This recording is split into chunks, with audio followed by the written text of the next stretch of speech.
Corona की दूसरी लहर में लॉकडाउन लगा और सारे वर्गों की उसने कमर तोड़कर रख दी। इस समय हम मौजूद हैं जफराबाद कस्बे में और यहाँ पे अब व्यापारी लोग बैठे हुए, तस्वीरें आपको दिखा दें। यहाँ लोग बैठे हैं और लोग यही चर्चा कर रहे हैं कि कब ये जो है लॉकडाउन ख़त्म होगा और फिर से जो है इनके व्यापार जो है शुरू होंगे। तो हम इनसे बात करेंगे कि किस तरह से जो इस लॉकडाउन में व्यापारियों को जो है नुकसान का सामना करना पड़ा। सबसे भैया क्या सुनना है आपका? मेरा नाम संदीप सेठ है। संदीप जी, ये बताइए कि ये लॉकडाउन जब लगा दूसरी लहर में तो कितनी समस्याएं आप लोगों के सामने आई, किस तरह का नुकसान हुआ? लॉकडाउन लगने से हम लोग के सामने बहुत सारी समस्याएं आ गई हैं। जैसा कि आप जानते हैं कि कोई भी व्यापारी इस देश की अर्थव्यवस्था की रीढ़ की हड्डी कहलाता है और जब रीढ़ की हड्डी ही परेशान रहेगी तो फिर उससे पूरा राष्ट्र परेशान होगा। तो हम लोगों का व्यापार बंद होने से हम लोग तो परेशान हैं ही, लेकिन उससे जो राजस्व की प्राप्ति की सरकार को भी कहीं ना कहीं नुकसान होता है। सरकार से एक आग्रह हम लोगों का ये है कि कहीं ना कहीं लॉकडाउन को थोड़ा समय धीरे धीरे खोला जाए और पर्टिकुलर थोड़ा कम समय के लिए या डे वाइज कि आज एक दिन ये दुकान खुलेगी, कल दूसरी दुकान खुलेगी। हम लोगों को भी मौका मिलना चाहिए अपना व्यवसाय करने के लिए, हम लोग को भी रोजी रोटी चलनी चाहिए। कुछ जिलों में जो है थोड़ा छूट मिली है, लेकिन जौनपुर में भी पूरी तरह छूट नहीं मिली, तो क्या कहेंगे आप?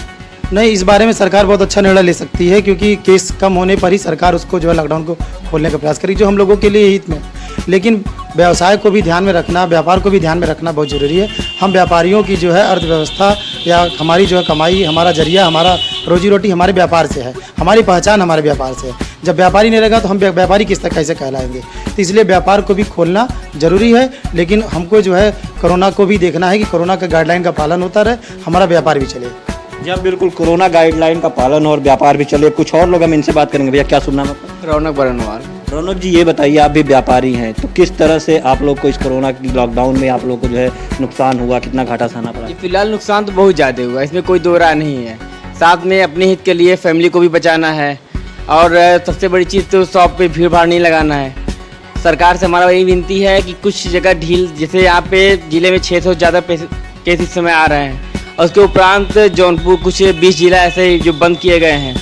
सरकार को जो कम से कम इसमें वीकेंड का, जिस तरह से पिछले साल वीकेंड लॉकडाउन स्टार्ट किए थे, कुछ दुकानें एक दिन खुल रही थी, कुछ दुकानें एक दिन खुल रही थी, उसी तरह गवर्नमेंट को चाहिए या माननीय जिलाधिकारी जी को चाहिए तो साप्ताहिक चीज़ स्टार्ट किया जाए। जी हाँ, बिल्कुल। तो आप देख सकते हैं व्यापारियों के सीधे तौर पे मांग है कि कहीं ना कहीं सरकार को व्यापारियों के जो व्यापारी वर्ग हैं उनका भी ध्यान देना चाहिए, क्योंकि व्यापार जो है वो अर्थव्यवस्था की रीढ़ की हड्डी कहा जाता है और वो जब पूरी सुचारू ढंग से नहीं चलेगा तो कहीं ना कहीं अर्थव्यवस्था जो है कमज़ोर होगी और इनका भी ध्यान देना सरकार को ज़रूरी है। Rajan Mishra, public vibe, Zafarabad, Jaunpur.